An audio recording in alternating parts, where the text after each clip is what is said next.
Ar tikrai turi išleisti krūvą pinigų, kad rašymas klaviatūra netaptų kančia? Susisiekiau su klaviatūros shop, pasiskolinau populiariausius modelius ir nusprendžiau patikrinti, ką realiai gauni mokėdamas daugiau. Vaikystėje, kad kompiuterinius žaidimus žaisčiau geriau, galvodavau tik apie tai, kaip nusistatyti tinkamus nustatymus.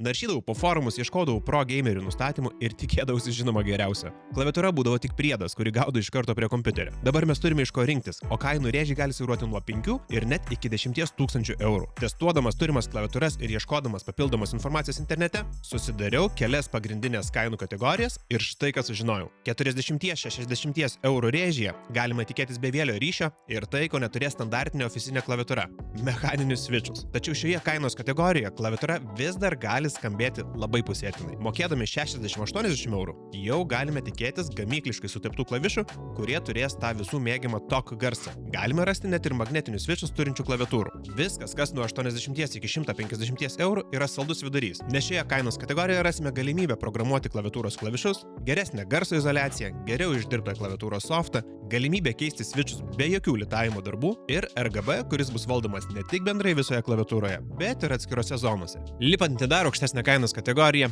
nebūtinai sulauksime papildomų klaviatūrų funkcijų, greičiausiai sulauksime tik tai dizaino pakeitimų, medžiagingumo kažkokio pokyčio, gal rasime vieną kitą auksinį klavišą. Tai kitaip tariant, šioje aukštesnėje kainos kategorijoje susirinks tie pirkėjai, kuriems bus svarbus statusas ar bendras jo įvaizdis. Na, galbūt dar kažkokio išskirtinio produkto norės. Tai komentare pasidalink, kokią klaviatūrą šiuo metu naudoji tu. Na ir žinoma, jei pažiūrėjai iki pačio galo, paspausk like ir žinoma follow.